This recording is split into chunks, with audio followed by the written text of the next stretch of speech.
નમસ્કાર. આજે આદિવાસીની પરંપરાગત વાનગી વિશે હું ઓળખાણ કરાવવા જઈ રહ્યો છું.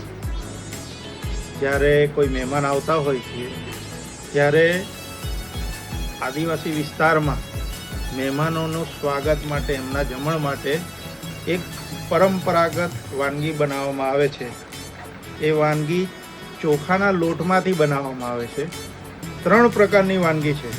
ત્રણે વાનગીનો સ્વાદ અલગ લાગે છે, પણ ખરેખર એ એક જ લોટમાંથી બને છે.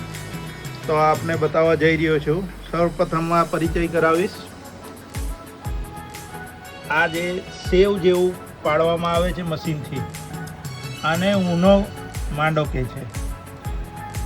આદિવાસી ભાષામાં ઊનો માંડો કહે છે. એની બાજુમાં છે, આ પણ એક લાકડાની ડિઝાઇન બનાવેલી છે.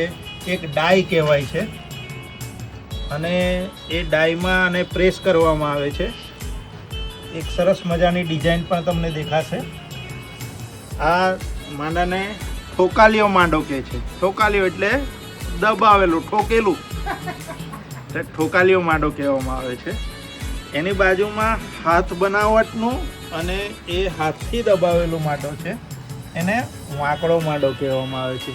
આની સાથે દાળ સાથે આને પીરસવામાં આવે છે. ખૂબ જ દેશી ડબની દાળ છે અને ખૂબ જ સ્વાદિષ્ટ વ્યંજન છે.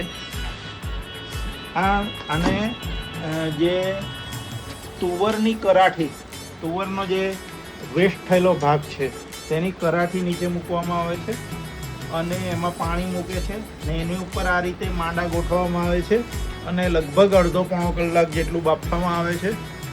અને આ માંડા બફાયેલા હોય છે. ખૂબ જ સ્વાદિષ્ટ વ્યંજન છે. આભાર.